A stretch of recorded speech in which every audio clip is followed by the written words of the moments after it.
The soul is that which enters the body and becomes the person.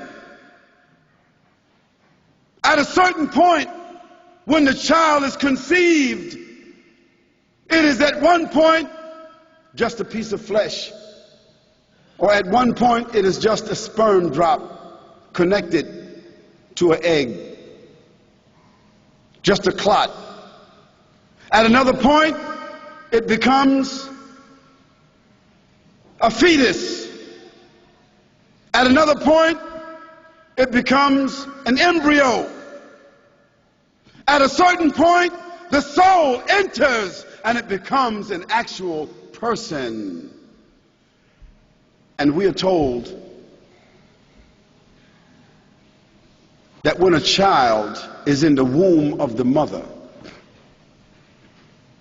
at 14 weeks, it is a complete person. The heart is beating. Its fingerprints are there. Its mind, its brain is operating. Its little lungs are operating and breathing. All of its fingers and toes have been formed. And just by the way, just so that you know this figure, in the Western Hemisphere,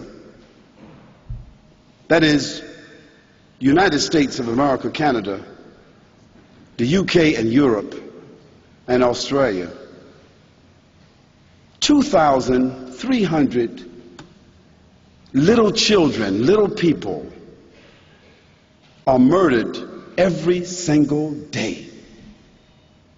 It's called abortion, the easy way out. Can you imagine that?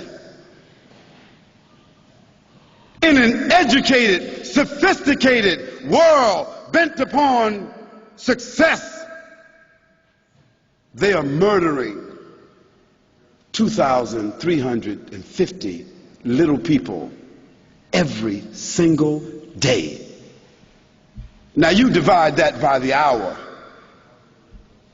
It means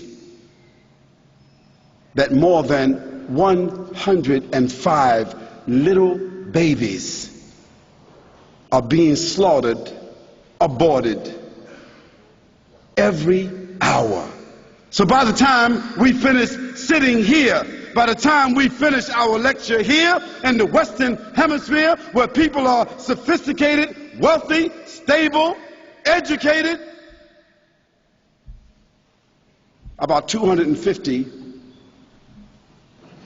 or 350 little people would have been murdered. But they call that abortion.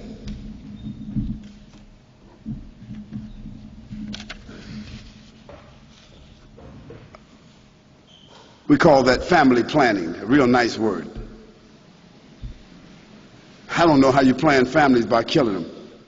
The question here says, abortion, wouldn't it be better for the mental and emotional health of the mother in cases of rape or divorce if the mother had an abortion than raise a fatherless child? Well, we should probably ask the murdered child whether they would have preferred to live or whether they would have preferred to be killed simply because they were the child of incest or they were the child of rape. Now that's a moral question, and I'll say to you that yes, it has some validity. Even in the Muslims, there is some concern about the raped woman. There is some concern about the child of incest. There is some concern about that. But that happens to be what we consider an exception. Only one out of every 7,000 abortions comes about because of the fact of rape or incest. The other 6,999 abortions come about by choice, because people can't stand to live with the choices that they made. And since they don't want any evidence of the choices that they made, they kill it. And as long as they can't see that little fetus that's cut up into 20 little parts, as long as they can't see that little fetus that's put into this vat, this hot vat full of acid, as long as they can't see it, as long as it's thrown away, as long as they can forget about it, they just kill it and keep moving. No, we say that's unethical. And we say that sophisticated murder is still murder. And killing little people is the same as killing big people. Murder is murder. And what makes it worse is that those that are murdered are innocent. That's our position. We Muslims, we are pro-life. We make no excuse about it.